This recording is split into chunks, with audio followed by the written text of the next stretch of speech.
Happy Sunday, everybody. Welcome back to the Conservation Conversation. This is episode 11, and I'm very excited. We're going to talk about fish fraud, which is something that is a huge problem internationally, and it has a lot of ramifications that go through to it, and that includes illegal fishing, it includes slavery, and it includes a few other very bizarre surprises. So anyway, welcome to episode 11. I can't wait to get into it and start talking about this today. So here we go. It's our world. Hey, let's talk about it. Episode 11.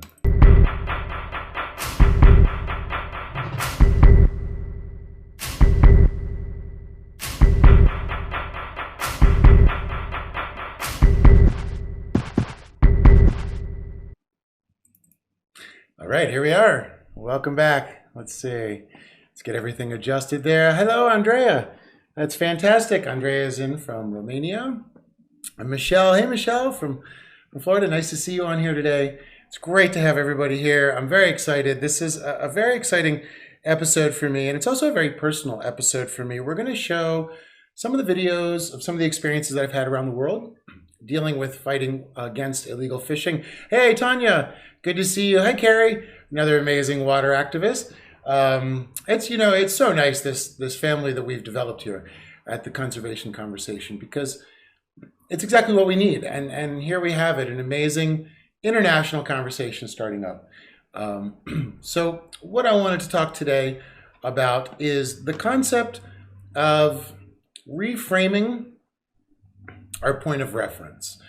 And it comes from a very simple idea. So what I wanted to do was actually start today, before we get into fishing, to start with a quote from Malatesta, who says basically that if a man is, now this is an Italian translation, so it's not exact, but if a man is raised from birth with shackles around his legs, he will think the shackles gave him the ability to walk and will fight to the death anyone that tries to remove them. So this idea is that concepts define us.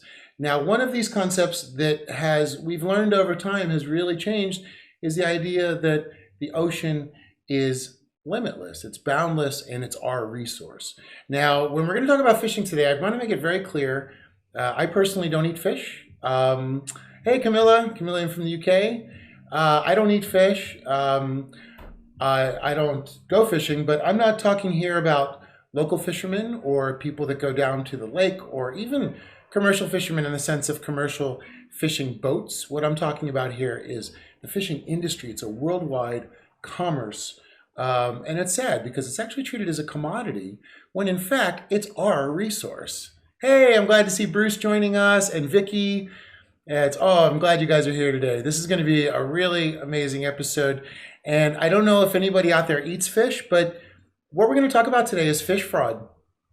Now, it's very, very difficult. And the reason that I wanted to show you all this is it's such a huge industry, but 120 billion fish are killed in commercial farms, and that is what they call aquaculture. 2.7 trillion are caught in the wild. Now, over 87% of our fisheries have collapsed. And these collapses of fisheries have led industries to not change the fish they offer, but simply lie about the fish they're offering to us to ensure their sales stay okay. Now, today I found it fascinating. There's more than 90% of the seafood consumed in the U.S. is imported, which is a really wild if you think about it, because we have water everywhere. But we're going to get into that, actually. There was a recent report that was released that shows the level of fish fraud that Oceana just published. We're going to get into it here in a few minutes. But imagine that. 90% of the seafood consumed in the U.S. is imported. Less than 1% is inspected for fraud. So this means that 90% of the options you have as a fish eater, 1% of those have been inspected for fraud. Now, fish fraud might not sound like a very dangerous thing, but we're going to get into some aspects of it, from your health to ramifications around the world, and how it's an industry that really needs to find a way to be curtailed. Hey, Coralie, nice to see you here. Hey, Coralie, also I wanted to see how everything's been going.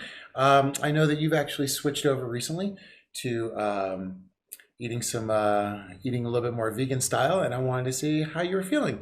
And hey, anyway, anybody out there that has made that adjustment to try and eat vegan, please do this out. Now, so here we're gonna talk about these things. We're gonna talk about, as our quote said, if you're raised in shackles, you'll think the shackles give you the ability to walk. Now, the reason that I bring this up is that we have multiple generations right now that are dealing with the environment as it is. Now, the generations may argue about what's happened, but one thing I wanted to share with everybody is I had to get a biopsy the other day. Now, all my friends here know that I've been battling cancer since 2005, and it caused me to change my diet. I just had to have a biopsy because my tumor's been growing back. And here's the thing about that is my cancer gave me the ability to go out and investigate the world because they can't figure out what my cancer is. So I wanted answers. So I left and I traveled the world and I tried to find environmental crimes and tried to understand how pollutants and how other things would cause this cancer. Now I always call that, and my friends will know this, I call this my sharpening stone. It's something that made my soul really kick into gear, and it's something that gave me a focus and a way to get out there. So for me, I would say that it's somewhat of a good experience. Now, why I bring this up is because it changed my perspective drastically about everything. It changed it about my diet, about the way that I live, about how important every day is. It changed it. Now, everybody in their life has something that has been their sharpening stone. I know everybody out there has had a challenge that seems almost insurmountable, right? But the thing is I know from talking to all these names I see out there that all of you have done the same thing that I've done, which is you've taken that thing and you've turned it into a positive energy that pushes your life forward. And I think that there's something amazing about that. And I think it's something we can all relate to. Now, the reason that I bring this up is let's take it from a personal level and let's do it and generationally, because our sharpening stone is our foundation. It challenges our soul to build a foundation of which we're going to build our course of action, how we live every day. For me, I found that I wanted to be, I wanted to be compassionate, I wanted to be kind, and I wanted everything that I live from to have that in it, because that was the only way every day had a meaning to me. Now, we all have our different things that we live by. And again, we all have had a sharpening stone, I just relayed a story because I know that everybody out there can relate. Life does this to all of us, right? But here's the thing. When our sharpening stone kicks in, our foundational concept changes and our foundation that we build on changes. So now, if we do think about it generationally, I'm 46, myself and generations before me, and probably people 10 years after me, I don't know, and nobody has to tell me how old they are. We all had a belief that the ocean was boundless and limitless, and it was our resource. Right? Now it's not a resource. Now it's a commodity. It's one of the biggest commodities in the world, and it's the most traded commodity in the world. Although it's our resource. Now, if you're like me and you're vegan, you don't eat fish. It's a different concept. But I'm just talking right now about when we see them out there in the streets, we should be really amazed, and we should be proud that they're carrying on. All of our generations have always fought for what we found important throughout the context of the time we lived through. Now, these kids are seeing their future being stolen and disappearing, and they're looking for answers and they want change, and they understand that thinking the way that my generation thought is how we ended up here. So they're looking for new ways to change their future. And then just imagine that, you see something so clearly that you're in your teens and you decide that is something that has to be addressed, or you might not have fish in the future. Now, that is not an alarmist thing. Like I said, over 80% of the fishing has collapsed. Now, let's get into some nitty-gritty about fishing, which gets really crazy. I've got some videos to show you guys from, I was in the Philippines, I was in Cambodia, I was in Vietnam. We're going to talk about how all these countries work together And we're going to talk a little bit about how fishing is everyone's problem and how fish fraud is everyone's problem.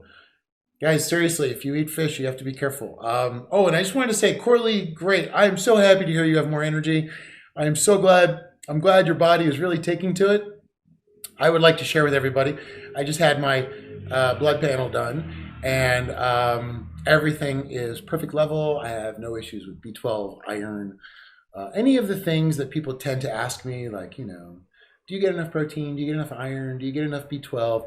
The answer is, for my body, eating whole foods and occasionally some junk vegan food that I like to heat up seems to be okay for my body. So you don't need, the argument that I need meat to survive is not for me, not for my body. Now, of course, obviously I'm not a dietitian and I'm not a doctor, so I can't speak in that level, but I just wanted to share with everybody that's what's up. And I was very happy about that, because you never know, right? I just said to her, listen, I eat vegan and I'd like for you to test everything just to make sure I'm okay. Everything's good. So, Coralie, it's awesome. I think it's so awesome. Michelle, thank you. Tanya is vegan 2 years. Fantastic, Tanya. Tanya, I'm curious, did you go vegan for health or for moral reasons, or was it sort of a combination of the two? It's always interesting because vegans all have different stories.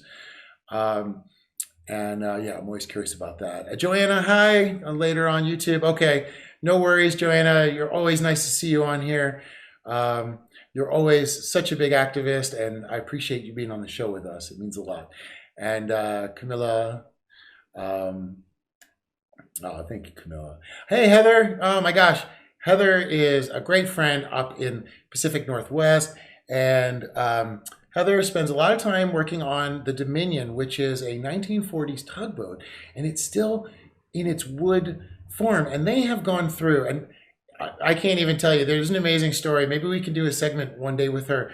But there's a family connection, and she has, together with Captain Dave, brought this boat back to life. And it's an open museum. It's the coolest thing in the world. When I was living up Pacific Northwest on the Modoc for a little bit, as we were starting to refit it for anti-fishing campaigns, that was something that we found. So hi, Heather. Heather, if you can put the link on, I can't type it while my podcast is running, but if not, guys, I am going to put a link down so you can go check out Heather's work, because that's important. You know, keeping roots with our understanding. And what's amazing about the wood boats is I'm going to show you guys a boat yard where they make trawlers, and they're all made out of wood. It's amazing. It's an art form, yet it's the most destructive form of fishing. So anyway, let's get back to what we were checking out. Let's check this out. So we talked about the fish kill numbers. We talked about the fact that there is over 2.7 trillion fish being caught, which means that, you know, I mean, we're going to run out soon, right? I mean, there's no way. And with a collapse of over 80%, what's happening is a lot of these countries are now going to other countries to get their fish. So this is what we found, and I'm going to show this to you guys here in a quick second. But what happens is, as fisheries collapse, countries go to other countries to take fish. So which country exports the most seafood? Now, this is fascinating. China has the largest catch in seafood. Now, China is very aggressive in the way that they run things in the South China Seas. And I'm going to share with you guys video here in just a few minutes of some of the South China Seas stuff that I saw when I was out there. Norway, 8.8 billion. Vietnam, we're going to go to Vietnam. We're going to go look at their boats and their trawlers and talk a little bit about what's happening there. USA, now, how crazy is that we have a commercial fishing industry and we are exporting $5.1 billion in seafood? Anyway, India and Canada. So there we go. Now, what I wanted to do is, and again, I just wanted to say, I'm not talking about local fishermen. This is me on a local fishing boat in Cambodia. And these guys they work really hard. You know, I might not agree on a personal level with fishing or eating fish. But here's where it changes. These are small villages. And I'm going to show this to you guys because here's the problem is that this fishing industry keeps these people poor. And it's a big industry. And when we start to talk about conservation, people always say, what about the fishermen? But I want to show you that these fishermen are struggling to survive. And it's not really helping anybody. All right, so anyway. Hey, everybody, just want to say hi, get a voice again. So we are now going to go, there's an amazing new report that was just released by, so anyway, let's go check this. And here we go. So this is the Oceana study, okay? Now they just went in and tested everything with DNA. And there are actually fish testing DNA stations all around. And they're doing this, and we're going to get into this further when we start getting into the extinction of the pink dolphin, which is coming up next too. So I'm so excited everybody's here today. This is a very action-packed day. There's a lot to talk about. So here we go. Let's start right now up at where Seattle, Washington, right where Heather is, Dominion Tug. Only 20% mislabeled, not bad. Oregon, Portland, 20%, really not too bad. Now we're going to go to Northern California, 38%, Southern California. So if you live here in Los Angeles, you have a 52% chance that what you're eating is not what you think you're eating. Now, Austin is a really troublesome one. That's 50% also. So half of the seafood sold in Austin is mislabeled. Remember, these are DNA tests that show how much is mislabeled. Now we're going to go to Chicago. 30% is actually, I mean, I don't want to say it's not bad. It should be 0%. We should be eating what every consumer, if you do buy fish, you should be knowing what you're buying. And the danger here is that you don't. If you live in Pennsylvania, you're over 50%. And I have good friends in Pennsylvania. This is very dangerous, guys. Be careful, please.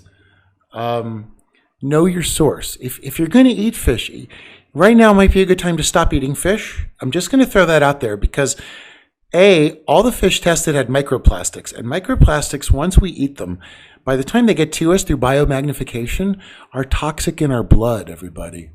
So I care about everybody out there. And again, I'm not asking you to be vegan, but I am asking you to be careful about what you eat from fish and to really know what's going on. All right, now the very last one, let's go check it out. Now, what we see here is we actually have New York, 40%. If you live in New York City, you have a 40% chance of eating another fish.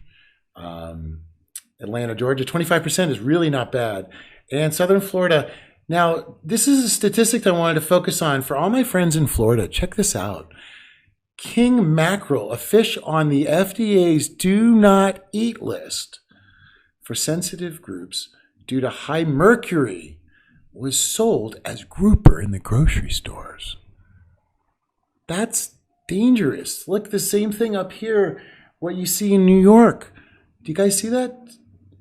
This is the danger. Now, this is what I wanted to talk about, because some people say, well, fish fraud, what does it matter? Here's what it matters. Fish fraud is very difficult because, okay, you have fish that live in warm water regions, and they have different bloods and toxins. Then you have fish that live in cold water regions that release different bloods and toxins, right? So, for example, let's say you think you're eating a fish from California cold water, but in fact, it's a white fish that was imported from, say, the Philippines. And who knows what kind of fish that is. I'm going to show you, we're going to go onto a fishing boat here in like 5 minutes, guys. I'm going to show you an actual fishing boat in the Philippines to show you what these guys live and go through, but also to show you that you don't know what's happening at all with your fish. Now remember, America, 90% of our fish is imported.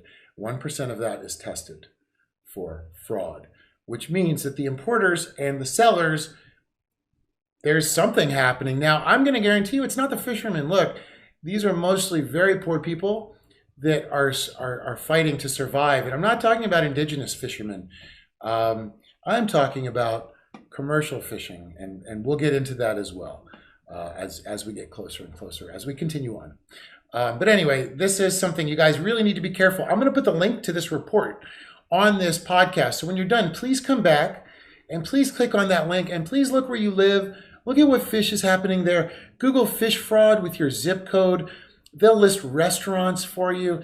There is an endless amount of information out there, and everybody please be careful. Okay, guys, because here's the thing, is if you are getting a warm water fish and you live in a cold water area, often the toxins can cause neuroses, neurotoxins, and sometimes death. And there have been deaths attributed to fish fraud. So everybody be careful, okay?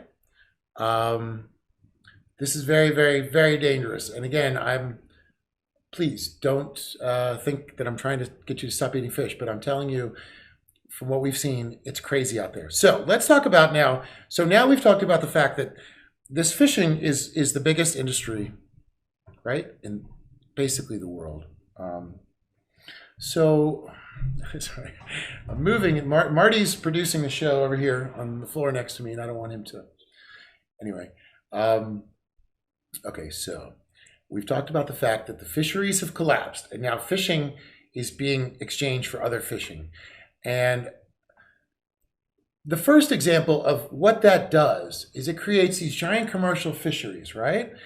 And it actually creates what's considered fishing slavery. Now, there is a big issue with this in Indonesia, in a lot of countries. What happens is these guys are basically in very poor areas, and these guys will go, they'll be in the town square and people will be handing out flyers saying, come on, come fishing, you're gonna make $1,000.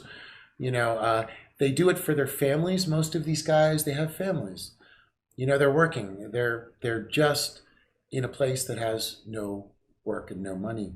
And the broker who gives them the job says, you show up on this day, and I'm just going to charge you a small fee, right? So the guy shows up, they get on there. When you get on a boat, for those of you who don't know or have not worked on boats, you give over your passport to the captain, generally, and they keep them safe. They keep them in like a wet, safe, you know, in the case, say the boat goes down, or you go through a customs, it's easier for the captain to have a list of the passports of the crew and say, here's everybody's. So you give up your passport when you get on a ship. Now, most of these guys, I've seen stories where they are basically, the harvest is done, and what they'll do is they'll bring out processing ships. So the guys can't get off the boat. Then the ship goes back to sea. Next thing, they're 6 to 9 months, sometimes over 2 years at sea, not getting paid, getting physically abused, sometimes sexually abused, sometimes murdered. This is what, when we talk about commercial fishing, we can't talk about fishermen like, you know, like it's our uncle and he's got the yellow thing on, Captain Gordon or whatever, and he's pulling up a few lobster in Maine. Again, that's not what we're talking about. Fishing is a huge multi-trillion-dollar industry, and a lot of it's been based on fraud because we're simply running out of fish. So what they're doing is they're getting these guys, they're sending these guys on 3 weeks to get to another country. And these guys are just slaves. And it is called slavery. There's a global slavery page. There's a documentary called Ghost Fleet that is outstanding about this. And you can Google it. You can find out this topic. But the thing is when you're buying fish, and especially if it's from overseas, and especially if you're not 100% sure what it is, you don't know the person that caught it, you possibly could be helping to pay for some of this slavery, although you do not intend to. And I wanted to show you guys a little a thing here about how the slave labor feeds on the seafood supply chain. Now, human trafficking is in step 1 and step 3 generally. Step 1 being where the guys are out there pulling up the nets, doing the hard work, and guys get killed doing this. This is dangerous, dangerous, dangerous hard work. And as much as I am not into fishing or fish as food, I don't have any ill feelings towards these fishermen because these guys are really fighting hard. So let's always remember, we're talking about a couple greedy boat owners when we're talking about fishing, commercial fishing. Again, not talking about small commercial enterprise, not talking about tribal fishing, not talking about guys that want to go fishing on a Saturday or whatever. Please don't misunderstand where we're coming from. This is about the world being a little too reliant on seafood. Sidebar, don't eat shrimp. Yes. Thank you, Chelsea. Thank you, Chelsea. Welcome, Chelsea, and thank you, Chelsea. It's a twofer right there. Do not eat shrimp. Guys, shrimp is, the bycatch involved in shrimp fishing is out of control.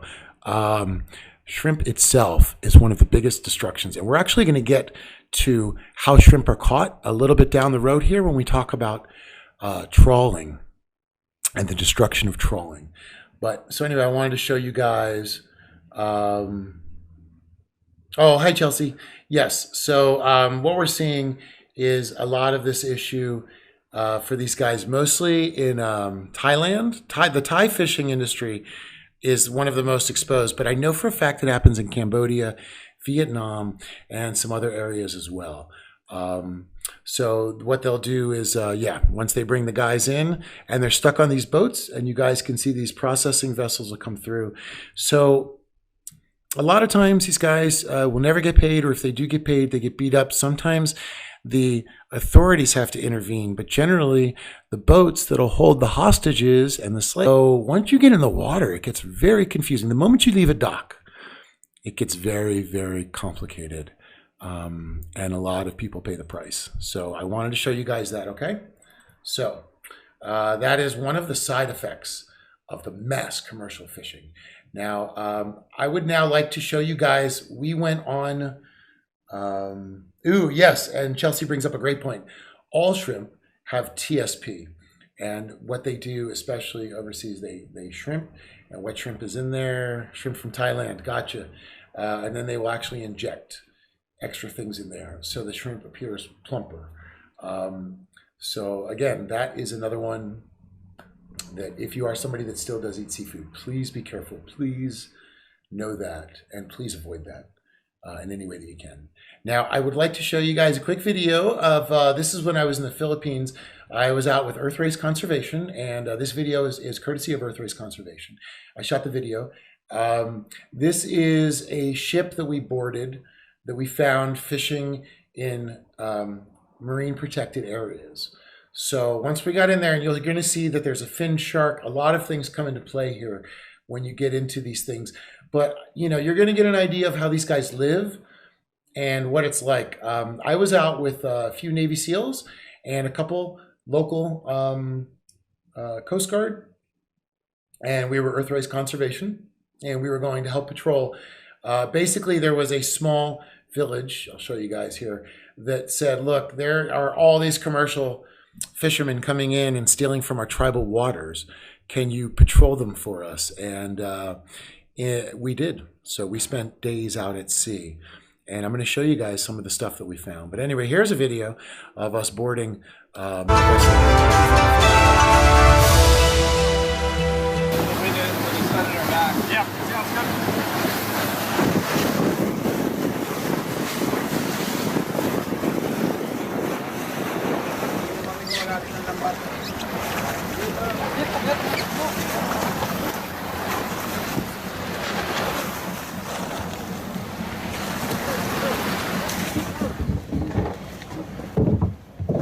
Straight out of waterwork.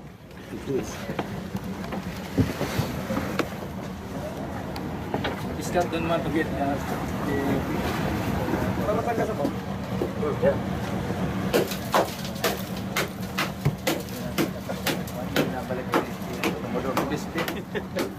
Meron kami nakasalubong ng mga nagbubungong. Small tuna, huh? Yan ako, huli ka ikaw lilit. In Tagalog, what the name? Is this skipjack, huh? Tulingan. Tulingan, hindi kasi tulingan. Sila sa amin kami pa, pinadala yung isda nila. How do they? Cool. Can we look at the other holds as well? Is the same fish or? Is it the same fish or different? Gulyasan na, gulyasan. Ito, Diyan po, may huli kami diyang pating na manggarma eh. Di nila patay na eh. Sayang din naman na, di hinuli po natin nila na po namin. patay na. Wala na akong ilo eh. Di mas lalong sayang din ako. Mas lalo naman akong sayang. Hindi ho naman nabibiliya sa siguro. Paano nahuli ka? Sa Cavite po. Sa Vietnam mo yan, bago nakuha po namin. Baby shark. What's the name? Yan, balit ko naman yan. Pwede yan. Yun yung tinulo namin kasi tatapon naman. This is a small shark. Para sa'yo kita tapon naman. Huli ng Vietnam. Huli ng Vietnam. Huli ng Vietnam bago. Ginawa namin yung Vietnam. Marami yung kasi lumayan dyan. Ask him, does he see many Vietnamese boats? Ilang Vietnamese boat na nakita niyo? Boy, may kita. May kita mo yun dyan. More than 100 Vietnamese boats. Okay, so that's the video I wanted to share with you guys. That's how those guys live on these boats. And again, they are the low-hanging fruit. You know, they're not the ones that we need to be thinking about. And what was nice about being out there was that the authorities we were with knew that. So we didn't get those guys in trouble, but we did get the information. And the local villages were able to file charges and make a prosecution against the companies that were stealing their fish. Now, that same village that I was showing you in the marine protected area, still in the Philippines, we also caught a few other fascinating types of boats of illegal fishing that I wanted to share with you all. Now, one of them is called a purse seiner. And I don't know if you guys are familiar with purse seiners, but purse seiners are basically, will cast these huge nets. And a bunch of other smaller boats will do it, and then they'll bring a few of those into a processing. When we were in the Philippines, we caught a boat of a fleet of 15 that were doing this. And this is the daylight, and you can see there's this giant net to the left, and that's coming up, and that's pulling up all the fish onto that giant gray boat right there. This is the deck of that gray boat.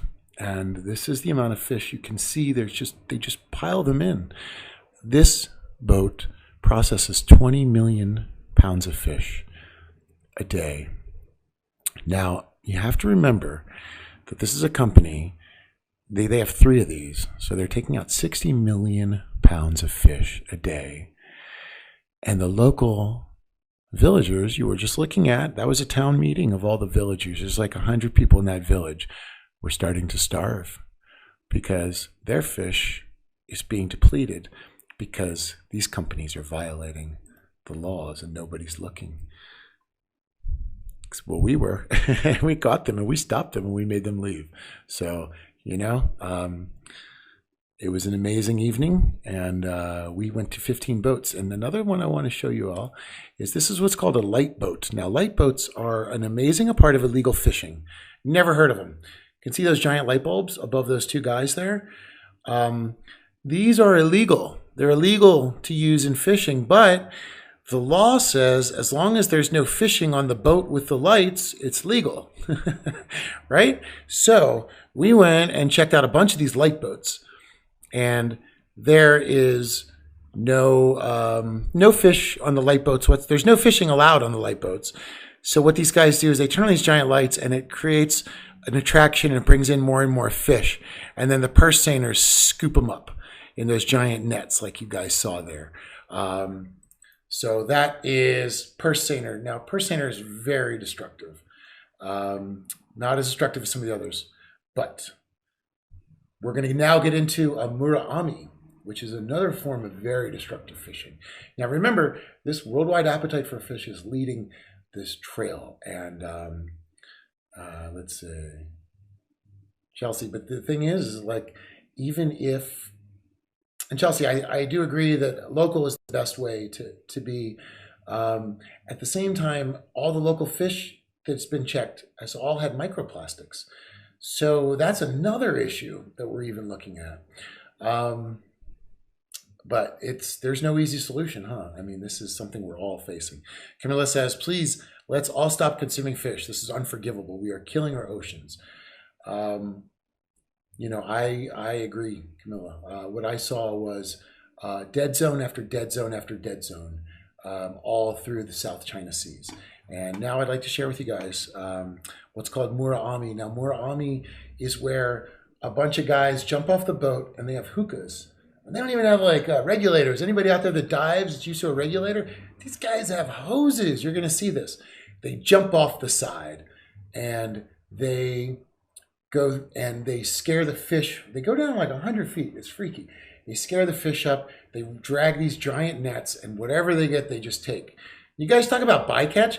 Most fishing, commercial fishing, is literally just whatever is a thing. But I want to also show you guys the poverty. Now, this video is a very special video. We did this live, and yes, I agree, Chelsea. We have to stop the pollution in the oceans. That is another horrible, horrible aspect. Plastics, pollution's everything. Yeah, gotcha. So here we are. This is Captain Pete Bethune. We are now approaching the. We've been on the water for a few days. That little boat you see is we Feel actually. free to get the drone up once we're on there, right? We're approaching what's called a Murakami vessel. Now, on the Murakami vessel, we're going to see that these guys.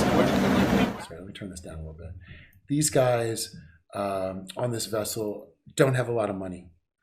Again, this is the local fishing guys, and these are the guys that are supplying the fish. This is in the Philippines, not only to the Philippines, but to other areas. Now, this boat did check out to be Filipino, but it was like something out of Waterworld. Like, look at this thing. These are the guys. This is how they live. Their clothes are on the side.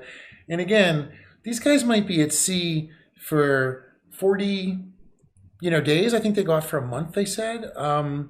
They live like this. They barely get paid. They have a very high death rate. Murakami actually was outlawed in some areas because so many children died from being Murakami divers. The nets would get stuck and they would send children down because they were smaller to move them, to move things around. So here's the inside of the fishing vessel, which not many people get to see.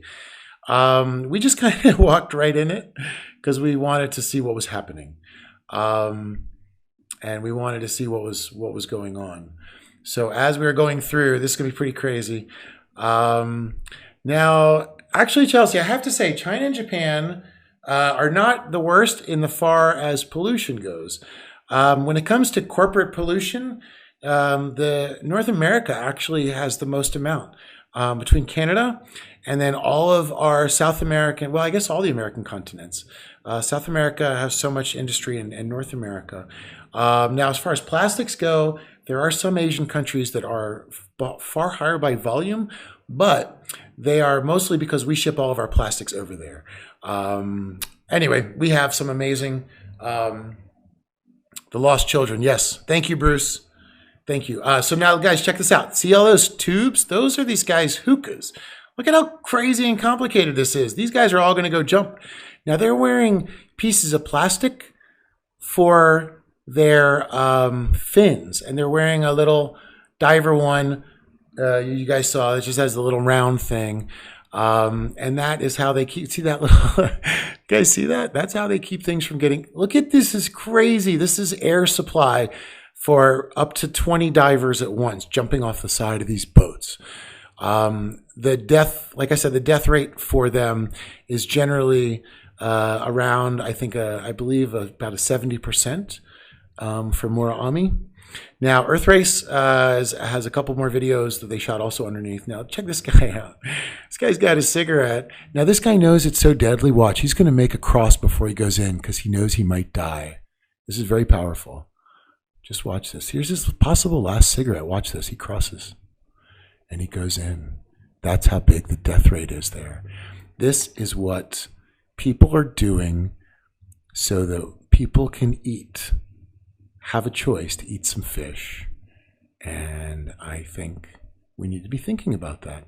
So you saw the thing on the left, that's the rope, the net, and the things on the right are all wire, all air tubes and more divers. So they're just gonna keep dropping those guys. Now look, those are their wetsuits, guys. Their wetsuits are layers of clothes.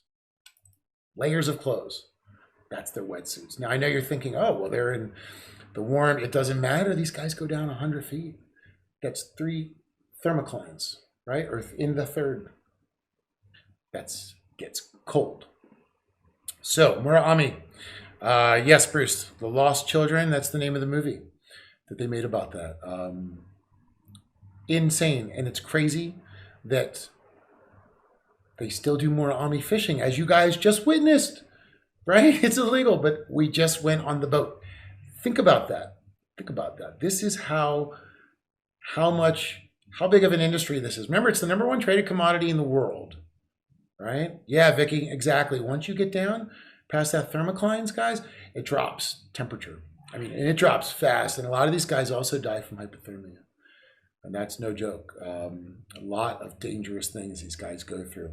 Now, the very last type of illegal fishing I want to talk about before we get into how illegal fishing is driving extinction. But first we talked about slavery. Now we're talking about destruction. Now we're going to talk about extinction. There's a lot to talk about there too. Oh my gosh, I can't believe we've been talking for 45 minutes. I feel like this one's going by super fast. There's so much to talk about. Anyway, what I'd like to share with you guys is so what we found is in the Philippines, and as you saw, the Vietnamese boats came in. Then we went to Cambodia, and we found that the Vietnamese boats also came in. Now, I wanted to show you guys, this is a small fishing village in Cambodia. Okay, this is how these people live. This is what I mean. There's not a lot going on. So what I wanted to show you all is, let's see. Okay, what happens is these are Cambodian trawlers. Now, if you look at that orange square on the back, that's a door. It's a giant door. Now that door is attached to electric current that they put down there, and they do what's called electric trawling, which kills and shocks anything on the ocean floor. Imagine that. Kills and shocks anything on the ocean floor. Now, what these guys do is they lay out these huge nets, right? And with the doors, for example, that you just saw, they have a door on each side, and those two doors just run on the bottom. Just destroy everything on the bottom. Now, guys, this is the main way that fishing happens internationally. Trawling is that basically their fisheries had collapsed. So they now travel up to 3 to 4 weeks to go into international waters by Cambodia and the Philippines and get as much fish as they can. So we went to Vietnam. Here we are. These are trawlers, and this is a huge, this is a giant fleet of trawlers. I mean, everything's a trawler there, guys. Everything. It's crazy. And what I wanted to share with you was that I went to where they build the trawlers. Now, trawlers are kind of amazing in the sense that they're all built out of wood. Although it does lead to a lot of deforestation. But look at that. It's old wood. And I think if you were somebody who appreciated boats, there might be something fascinating about the craftsmanship that these guys do. Now, again, this is a giant trawler, okay? So this is what they are. They're just this little thing there. They got the door in the back, and this is a trawler shipyard.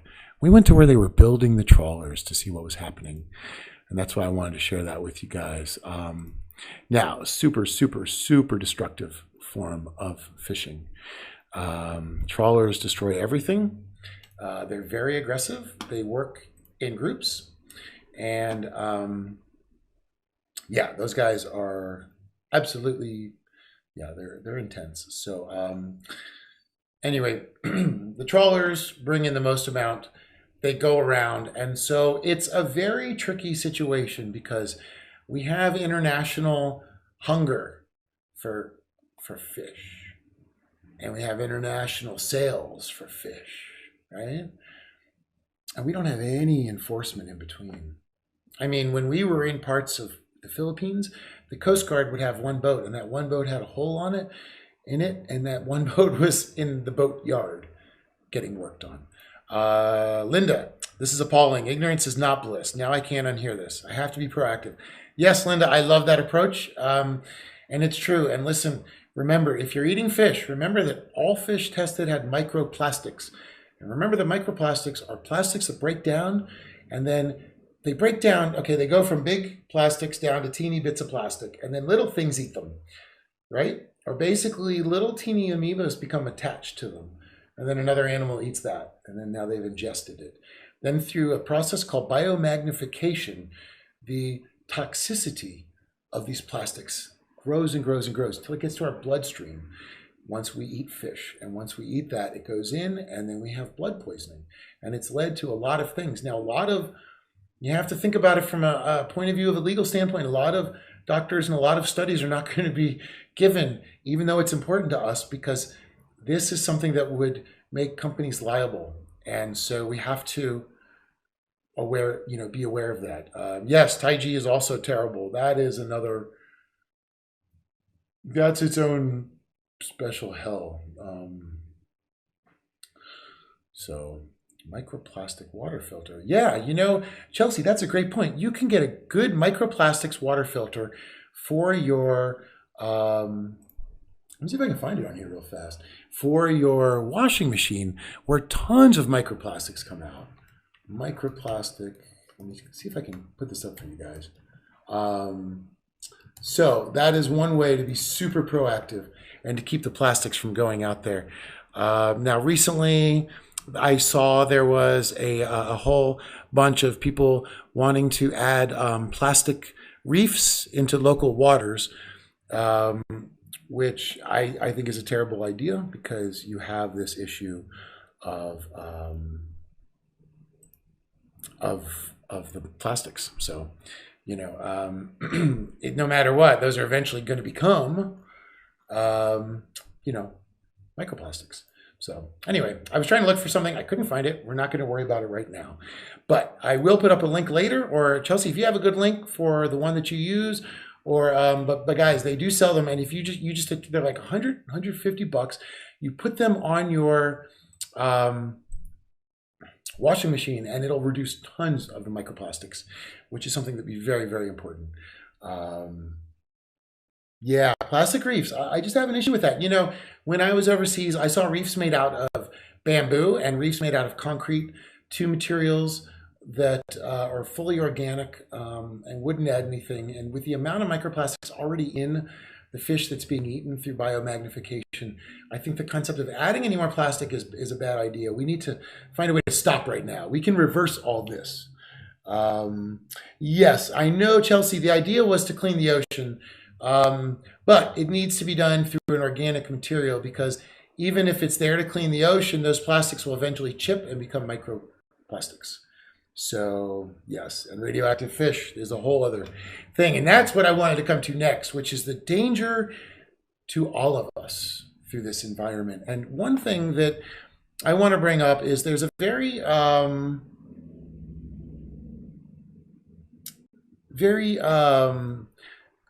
another side effect to fishing is extinction. Now, we know about tuna extinction. We've all heard about the economics of extinction, where when the fish become more valuable when there's less of them. But there are side effects. So we're now going to go to the Amazon, because the Amazon has a perfect example of what's happening. The Amazon is where, okay, so in Colombia, they have a special taste for catfish, right? Now they have collapsed all their fisheries because they've all eaten all their catfish. So this opened up a spot in the Amazon in Peru. And what happened was, Peru has a catfish, and Brazil have a catfish that eats, mostly in Brazil, that eats dead flesh. So the fishermen in Brazil cut up what are pink dolphins, kill them, and use their flesh as an oily fish bait. And then all these catfish come up and start eating this dead flesh. Then they catch these things by the boatload. Then they illegally send them to Colombia. And then Colombia, they sell them as the other fish. Now, that's just not bad for Colombians, because they don't know what they're eating. Now, because think about it, some catfish eat flesh and decaying dead things, and some don't. So people in Brazil won't eat this particular fish, piracatinga, because it is loaded. Because it eats the dead flesh. So they're like, that's gross. We wouldn't eat that. The Colombians will, as long as they don't know they're eating it. So, small example of fish fraud, but it's leading to the extinction. In a town called Iquitos in Peru, about 2 kilometres from the Amazon River, and they have a pink dolphin in captivity here. Now, this dolphin was caught about 10 years ago as a baby. It's been held in this facility ever since. The swimming pool it's in has no filtration. had a bunch of sores in 2015 that still haven't healed. The pool's really, really shallow. He's often got a damaged nose on him from hitting the bottom. And of course they do the SeaWorld trick where they get him out, display him, he does tricks, and people get to go and take their photos and films of him.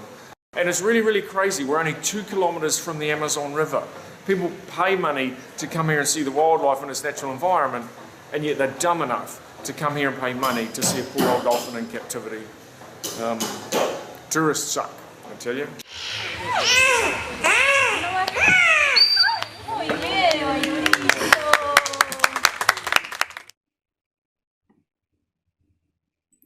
Okay, so the pink dolphin is endangered, and I had to put that sound in at the end because that's their cry. Now they're almost endangered. Now, I don't know if you all are familiar with the IUCN, what's called the Red List. And the Red List is an active categorying of populations according to scientific observation. You can go to it if you want. It's the IUCNredlist.org, and I'm going to actually show you real fast. And you can look up where you live. You can look up any of the animals you live near. You can see I did the pink dolphin. And it's critically endangered, right? And its number is disappearing. So go to the IUCN Red List. Look where you live. Look at what industry is doing to your area. This is an example of how fish fraud is creating extinction. And I just wanted to make everybody aware of that, okay? Because it's, again, we try to localize the problems, but in a sense, we're all connected, and this fish fraud is international. Well, it's very international. So we need to think about what's happening. And that report, and Chelsea, I know you joined us after we talked about it. I'm going to be adding a link to the recent Oceania report that'll show you the types of fish and the fish fraud. Now, the most common fish, I believe, that the fish fraud happens in is cod, which I don't think really exists anymore. If you have like fish and chips, you're generally not eating cod, you're eating something else because the cod fisheries collapsed. Tuna is the other big mislabeled fish, and grouper, snapper. Sea turtles are suffering there. Oh, Chelsea, I've seen those terrible photos recently of what's happening with the turtles, and it's so sad. You know, Florida is under attack in so many levels between the nutrient pollutions, the microplastics, everything. But it's been amazing because, again, I always say this: Florida has some of the most difficult issues, but Florida also has some of the best activists I've ever seen. Which, speaking of which, guys, I'm very excited. We are going to have an upcoming Florida episode with Scott Wilson. So if anybody who lives in Florida will know he's an OG activist that is going to really help us understand the pesticides and the poisoning of the waters and the interconnectedness of the waters. Because that's what the other thing about the waters, we looked at the currents in a previous episode. They all connect. Camilla, boycott SeaWorld. Absolutely. Boycott all of those places. Yes, I agree. We need to get away from the idea that that's okay. We need to get away from the idea that animals can be our entertainment, that they are our resource. They're not our resource. There's that image we had before of ego, and it has man at the top of the diamond, and then eco, and it's a circle, and man in part of it, not even in the center of it. And we have to remember that, So today I really wanted to bring up a lot of things to show what's happening out there. Again, this international craving for fish is killing things. And now they're not taking care, because here's the thing. And again, I think people might get a little upset when I talk about this, but you having the option to buy fish at a supermarket is not as important as an indigenous tribe having access to fish, period. That's just the end of it. And we are losing that access, that private access, where these tribes at least respected nature, and they had a symbiotic relationship with nature. And what we found is that they don't have that always, anymore. So we lose touch of it. Remember, all of our fish comes in like plastic wrap thing, or it has a name to it. And most people don't know. Pink dolphin is even killed, smoked, and sold as a whitefish jerky in Peru. And we found some of that when we were out there. They smoke it, and it's illegal. But what they do is they put they'll smoke it on boats on the river. So they're not on land, so laws don't apply. It's a very tricky thing. There's always a loophole that allows things to go through. And those loopholes are where a lot of this exploitative stuff happens. So again, if you don't eat fish, I know you probably never will. If you do, please be careful. Also remember that when you look at it, I learned this from my friend who's a biologist, that there's little, if there's ever little like dark spots, those are actually worms that are in there. So I guess just try not to eat those. Those are signs of unhealthy fish. I would say that until things get handled, please be careful. Be careful what you're eating, where you're eating it from. Remember, it's not that frame of reference we grew up with. The fish doesn't come from the ocean. It's not clean water. All the water is nasty. Everything has pollution in it. We are in a new crisis. We're seeing a climate issue happening. We are seeing food crisis happening. We are seeing food deserts happening, and we are killing all of our resource. And it's not a good path that we're on. And so I just wanted people to understand that fish fraud is so prevalent in America, and illegal fishing is so prevalent around the world. And those two feed off each other. So seriously, when you're out at the restaurant, just choose something else. Like if we don't allow them in, because you don't know what you're eating, you just don't know. So that's something for everybody to think about. Please be careful. It's not what we think it is. The laws are not there to inspect. Remember, everybody, 90% of the seafood is imported, and 1% of that 90% is searched for accuracy. And out of that, they found, and then they went around and found that at least over half of everything was mislabeled, which can lead to neuropoisoning. It can lead to disease. It can lead to death. Even if a chef doesn't know the fish that they're cooking comes from the tropics, and they prepare it wrong, it can create a poisonous reaction in a lot of fish. So we have to remember there are many, many elements where our health is at stake. And yes, Coralie, vote with your wallets. Exactly.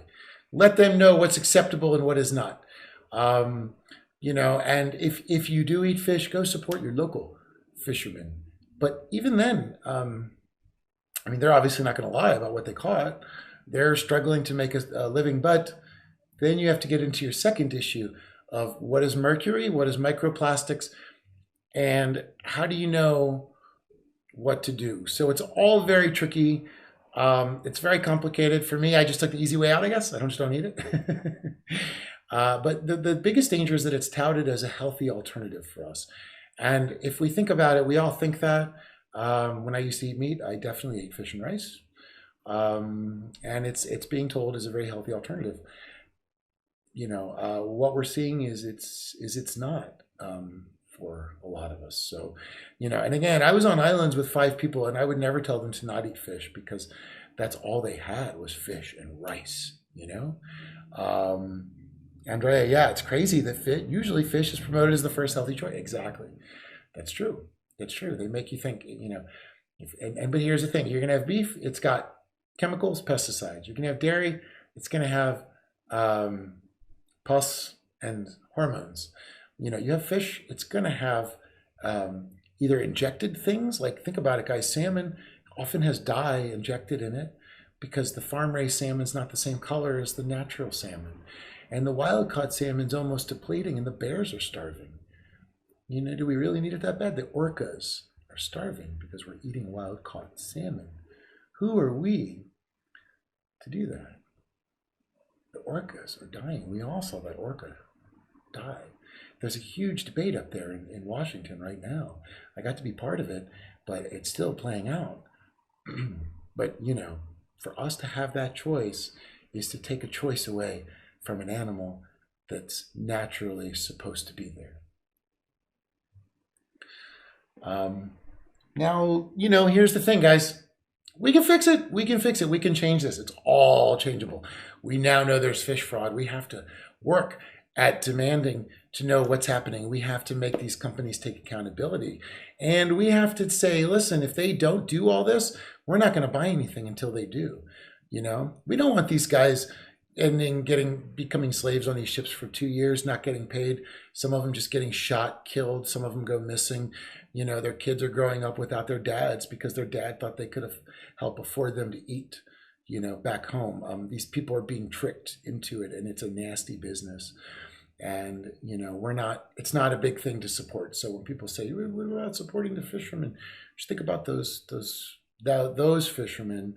Those are the ones you're supporting when you buy stuff at the stores.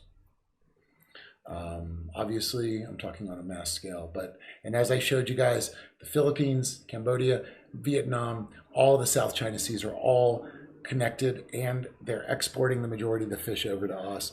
Vietnam currently has a yellow card in the EU for being such bad neighbors and stealing so much fish and everything. So there is a lot going on. There's just not a lot of enforcement, and not a lot of people care. But the thing is these fisheries, they estimate, will collapse by 2050. So it's possible we're going to end up with only farmed fish by 2050. And if we do that, we are entering a whole other world of health issues, where we have found that over 90% of farmed fish also have health attributes. So, it's important to stay educated. It's important to educate yourself. It's important to educate your friends. It's important for all of us to take care of each other. Remember, we are all each other's brothers and sisters. These companies don't care about us or our health, but we do. We know what's happening. We need to talk to each other. We need to help each other. We need to promote each other. We need to encourage each other. And most importantly, I think working together, we have all made a huge impact this year, next year, and we're on a whole new energy level that's just pushing forward. So it's a very exciting time to be alive. Camilla says, let's stop the supply by reducing the demand. Exactly. And Camilla, exactly. And I think the people that eat fish should demand to know what they're eating before they continue to eat it. And that is just asking the very minimum. So anyway, you know what, guys, we've hit our time. So I just wanted to thank everybody for being here today. There was a lot to talk about. There was a lot of amazing conversation today. We went over a lot of the world. Guys, that's another aspect. Listen, when an endangered animal is found by fishermen, for example, the loophole internationally is they have to be taken to a zoo or a breeding ground, and those zoos then take over. So we've made it legal that they take all of the animals out and put them in these confines. I saw it in Peru. They had a thing where if there was an injured baby manatee or a pink dolphin, they went to a manatee rescue that was funded by the Dallas Zoo, and they would actually sell these manatees for slaughter to local tribes by getting paid and arranging the release of them. So remember, it's all connected, and it's all designed for somebody else to make money off the life of an animal, and that's not what we're here for. Thank you guys so much. I love having these conversations with you all, and I'm glad everybody's feeling happy, healthy, having a beautiful Sunday. And remember, it's our world. Let's talk about it. We can change it. Great to see you guys. I'll see you next week. Remember, next week we start up on Saturday. Saturdays. We're moving to Saturdays. I got a lot of requests from people asking about Saturdays. So I will see you all on Saturday. We have some exciting episodes coming up. All right, everybody. Great to see you again. See you soon.